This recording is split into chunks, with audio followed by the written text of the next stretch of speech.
Hey, good morning, friends. Mark Holmes here with my buddy Cowboy Joe Boo. And as always, thank you guys for watching, commenting, and subscribing to the Joe Boo Sports Report. Without you guys, this literally does not work.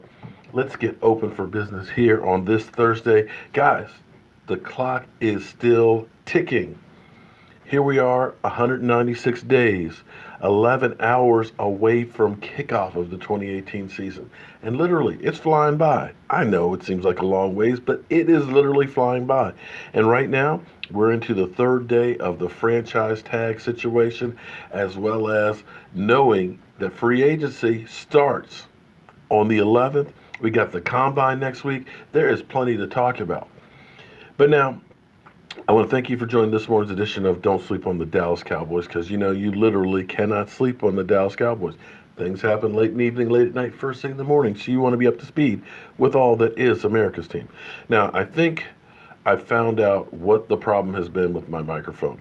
Um, what it is this Mevo camera uses a cell phone to control it. So if I want to zoom up on me, all I got to do is squeeze my fingers right here on the screen.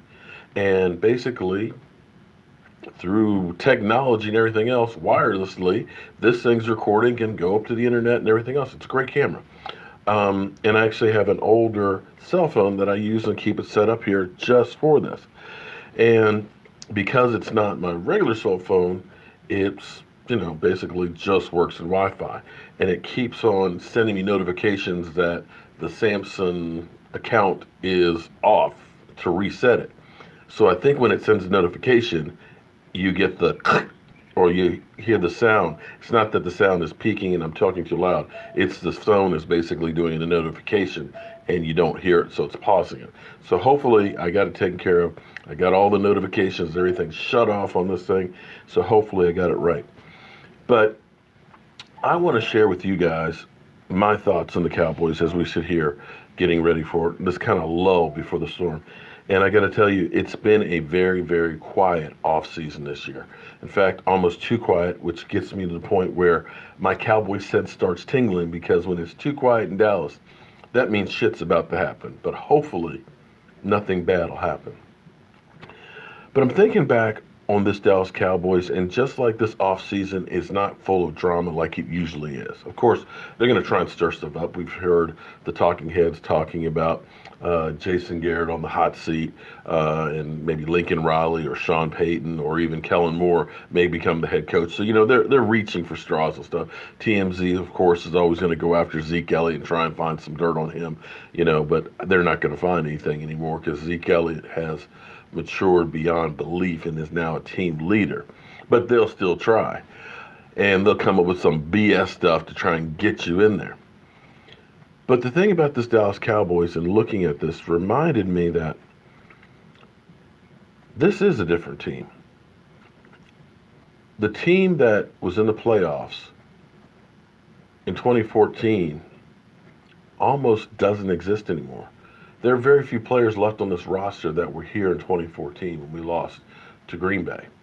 I mean, you got Tyron Smith, Zach Martin, and Travis Frederick. You got LP. You got Sean Lee. I'm trying to think who else. Marcus Lawrence and Tyrone Crawford. Other than that, this is a completely different team, with the exception of Jason Garrett. But it feels like this team has changed the narrative and changed their mojo. Because I think about how many times the Dallas Cowboys used to find ways to lose. I mean, think about it. Think about when we played Denver and Tony Romo had the game of his career, 48, 49 points, 500 yards passing, yet we lose that game. Think about the catch, no catch. Here it is. We're driving down the field. Des Bryant makes an incredible play and everything else. That was a catch. And, of course, the officials overturn it. Think about being up against the Green Bay Packers 26-3 at halftime, yet finding a way to lose that game, not to Aaron Rodgers, but to a Matt Flynn. the Cowboys taking the lead against Green Bay in the playoffs, leaving just a little bit of time on the clock, and Aaron Rodgers makes a laws of gravity defying play pass that ends up beating us. It always was we play good enough to win, but just somehow don't get the win. And it seemed like this year was going down that same path. You know, you looked at us against the Texans, and to take them toe to toe, go into overtime, drive the ball down the field, almost on the edge of field goal range on fourth down, and say, you know what, we're going to put it on the defense and just playing lights out. And they go the length of the field, score, and that's the game. You looked at the Washington Redskin game where we had battled back. We had gotten into field goal range for the game-tying field goal. And yet a call happens that never happens that moves the kickback 5 yards, and we end up missing it. And it seemed like, things are always the same. But I'm going to tell you that this Dallas Cowboys team, I believe in because they seem to find ways to win. And the game that changed everything to me in my mind was the second Philadelphia Eagle game at home. And being there was incredible. That was actually a changing for me as well. Meeting Barry from Cowboys Experience and stuff, and going through and finding out what their organization is about and the things that they do for fans and stuff, which is helping. We're going to be doing a lot of stuff together in the future to make you guys more a part of the Dallas Cowboys and bringing you more and more coverage. But for the Dallas Cowboys, we had already gone to Philadelphia, won that game. You know, we'd started to get some wins together and start turning the narrative. But it was this game that was a typical Dallas Cowboy game that we would find a way to lose. But instead, we found a way to win. We played great for 3 quarters, okay? In the fourth quarter, all of a sudden, Carson Wentz comes to life. You know, they tie up the score, and we're going into overtime. And you're sitting there thinking, we lost that one to the Texans. Oh, crap, here we go again. It had gotten to the point where I felt like Charlie Brown. You know, when Charlie Brown is about to kick the football and Lucy always pulls it away? He lines up again, and, you know, this time I believe him. I believe her. You're going to hold on to it, Lucy, right? Yeah, we're going to hold on to it. And yet, she always pulls it away. But I remember this game, and I had this clip. This was actually in overtime. And I actually want to play this if you guys don't mind.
Seconds to go in the game.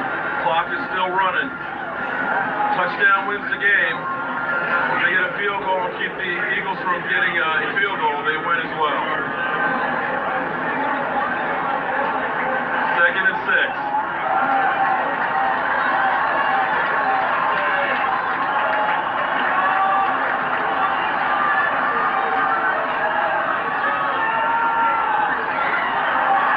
There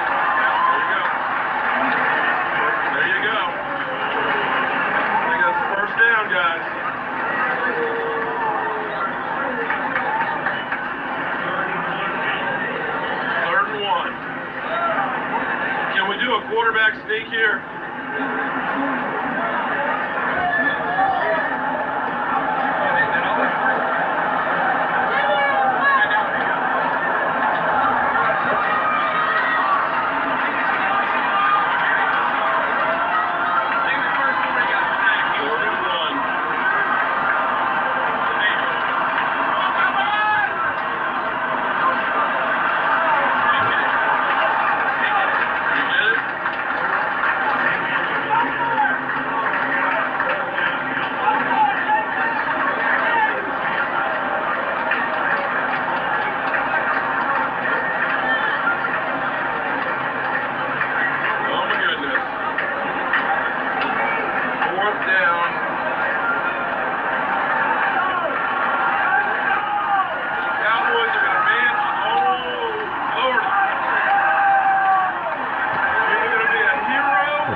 Oh my God.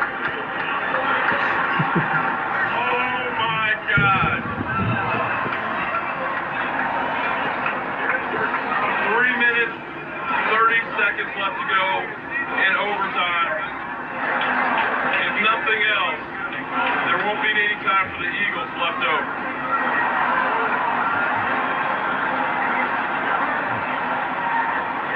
That goes.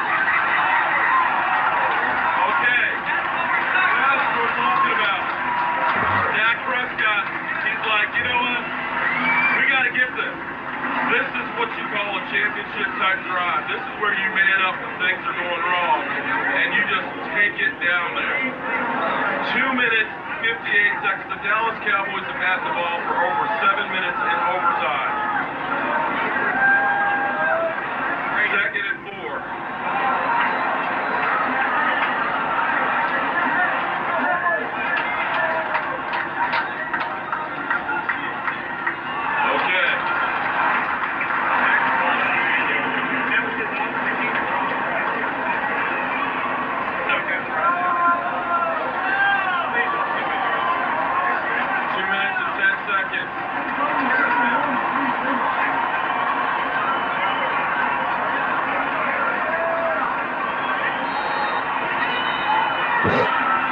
Sorry, this is a little bit longer than I remember. 3rd down and 7. 2 minutes to go in the game.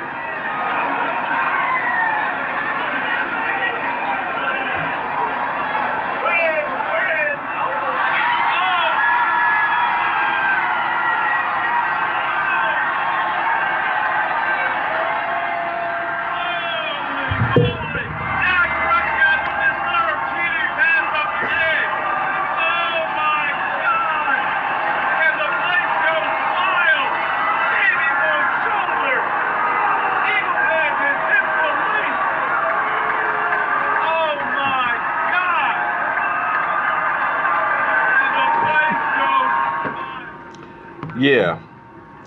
To me, that game, I'm sorry if that went a little long. I know this video is getting long and stuff, but I've got chills right now just remembering that game and being there.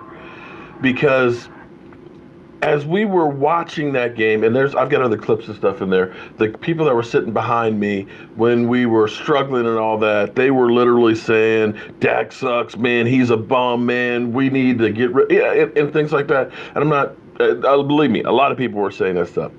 But that game, to me, was the definition of this team changing its mojo. You know how many times we were on 3rd down? We had 3rd and 9, 3rd and 7, and 4th down in overtime. In overtime, we went for it. If we missed that on fourth down, all the Eagles had to do was get in the field goal range and kick a field goal, and we lost it. And that's the kind of game that we always seem to lose time and time again. Yet, we dug deep.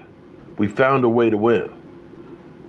Dak Prescott, even though everybody said how bad Dak sucks, 455 yards, 3 TD passes, and they drove down the field. Not just Dak, that team. And that's what I want to impress upon people. When I talk about Dak, is because so many people just say, he's a bum, he can't do it. But I got to tell you, if he didn't get that 455 yards and those 3 TDs, we don't win that game. We don't win that game. And that would have left open the door for the Eagles to win the division. And to me, that moment right there was what changed this franchise. It's a defining moment. We went through there. We exercised one of the demons we had against the Seattle Seahawks in the playoffs, getting that first win. That second playoff win for Jason Garrett. And I believe that this season coming up is going to be a continuation of exactly that. That instead of falling back down to earth, they're going to build on this. This young team is learning to find ways to win. Make no mistake about it. When you go back through and look at a season, there's so many games that 1 or 2 plays end up changing whether you won or lost. And you can take that with almost any team. You can go through and say literally 10 plays are the difference of you making the playoffs and being a top 10 draft pick. It's that close. But if you're on the winning side of those plays, you're the one that's going all the way. So I have hope for this team. And I saw this team mature this season. I may be wrong. Wouldn't be the first time, but that's what I believe. I've got something, I appreciate you guys watching all that. I've got something I'm working on right now that I think is going to be really, really cool, that is going to be needing your help to do it. But I think everybody, when you hear what we're planning on doing, I think you'll definitely want to get in and be part of this, because it all goes back to 4. And 4 is a big number that we need to embrace. I'm Mark Holmes, and be looking forward to what I got planned coming up, because I need to get it going like right now because time is short. I'll see you soon.